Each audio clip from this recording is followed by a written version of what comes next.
Bienvenue dans notre nouvelle série de vidéos pour vous informer de l'actualité gaming et PC du côté d'Aorus. Vous allez donc pouvoir suivre 2 fois par mois l'actualité dans ces univers avec les dernières sorties hardware, les jeux à ne pas rater, les news dans le monde e-sport et un petit chiffre à la fin qui va peut-être vous surprendre. Mais tout d'abord les présentations, je m'appelle Gia et je suis ravi de vous accueillir chez Aorus. On commence tout de suite avec le jeu du moment à ne pas rater, c'est bien sûr Monster Hunter Wilds.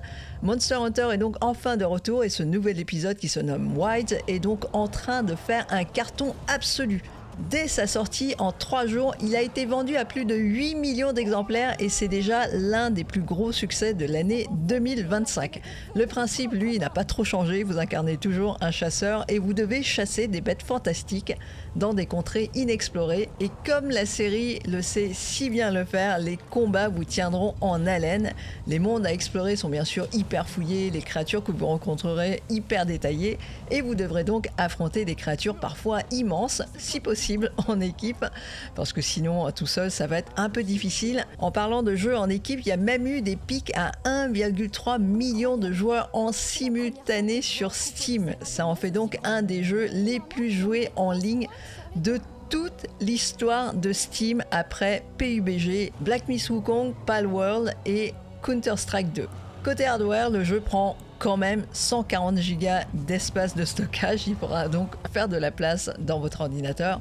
Pour faire tourner ce jeu, il faut au minimum un processeur Intel Core i5 10600 ou bien un AMD Ryzen 5 3600 avec un GPU GTX 1660 ou bien un Radeon RX 5600 XT, mais ce sera peut-être un peu juste. Il y a notamment quelques problèmes de bugs qui ont été reportés. Pour en profiter vraiment, il vaut mieux être équipé d'un Intel Core i5 11600K ou d'un Ryzen 5500 couplé avec une RTX 2070 ou bien un Radeon 6700 XT. C'est donc une config recommandée, mais une config plus puissante serait préférable si vous voulez vraiment faire tourner le jeu confortablement. En parlant de hardware, justement, ce mois-ci, c'est la sortie des cartes graphiques AMD tant attendues. Les Radeon RX 9070 et 9070 XT sont enfin sortis après une longue période d'attente. AMD a donc mis le paquet dans les performances en 4K et en 1440p pour un prix hyper intéressant à partir de 800 €. L'architecture, c'est donc une nouvelle génération, c'est le RDNA4 qui permet d'excellentes performances en rasterisation. Ils ont aussi entre-temps fait beaucoup de progrès en matière de ray tracing et avec la version XT, on est aux alentours des performances de la RTX 5070 Ti, mais avec 16 Go de VRAM. Avec la version XT, donc la RX 9070 XT, vous pourrez faire tourner Black Myth Wukong en 4K en natif à 50 images secondes en mode cinématique qui est donc un des modes les plus poussés. Si vous avez joué à ce jeu, vous savez qu'il est très demandeur en ressources et qu'il met à genoux les configs les plus puissantes. Et ces chiffres sont d'autant plus époustouflants quand on met en parallèle le prix demandé. Le ray tracing est donc bien mieux géré par cette génération et il faut quand même avouer que ce n'était pas la ligne de force de AMD. Ça ne l'est toujours pas pour les RX 9070, mais c'est déjà beaucoup mieux par rapport à la génération précédente. Chez Aorus, les RX 9070 XT sont présentés en 2 versions, il y a l'Elite et la Gaming OC. Et pour ceux qui n'ont besoin que de l'essentiel, la version RX 9070 tout court propose des performances un peu moins poussées mais pour un prix bien plus intéressant. Les 3 cartes sont toutes équipées de 16 Go de RAM GDDR6 et d'un système de refroidissement WindForce avec une Vapor Chamber, 3 ventilos et des conducteurs thermiques de niveau serveur pour dissiper la chaleur le plus efficacement possible.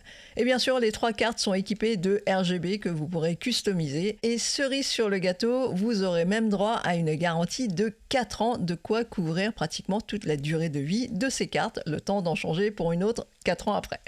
Il faudra quand même tout de même prévoir une alimentation conséquente. On vous conseille une alimentation de 850 watts minimum pour pouvoir alimenter votre GPU, mais aussi votre processeur, la carte mère et tout ce qui va avec dans votre configuration. On passe maintenant à notre rubrique e-sport. C'est le Japon et Street Fighter 6 à l'honneur cette fois-ci avec la victoire phénoménale de Kakeru à la Capcom Cup qui s'est déroulée à Tokyo le 9 mars dernier. Cette finale s'est passée au Ryogoku Kokugikan Sumo Stadium, qui est donc l'arène consacrée normalement au tournoi de sumo à Tokyo. C'est donc une arène qui a beaucoup d'histoire et empreinte de tradition.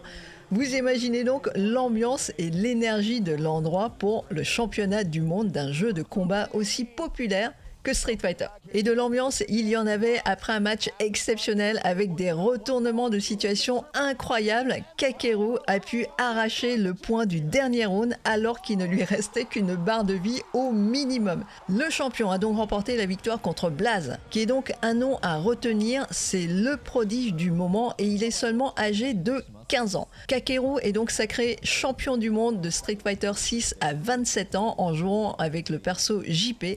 Et il est reparti avec la récompense de 1 million de dollars. Allez, après ce chiffre faramineux, on passe à notre chiffre du moment et on reste dans l'univers du e-sport. Saviez-vous que 7,8 millions de personnes en France pratiquent le e-sport ?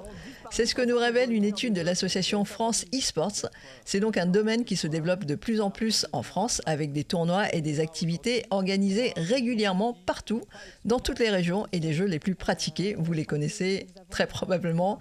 Il y a donc Fortnite, Warzone, PUBG, Valorant, Counter-Strike Go, League of Legends, Super Smash Bros, FIFA, StarCraft, etc. Alors, est-ce que vous faites partie de ces 7,8 millions de personnes qui pratiquent le e-sport en France? On attend vos retours dans les commentaires.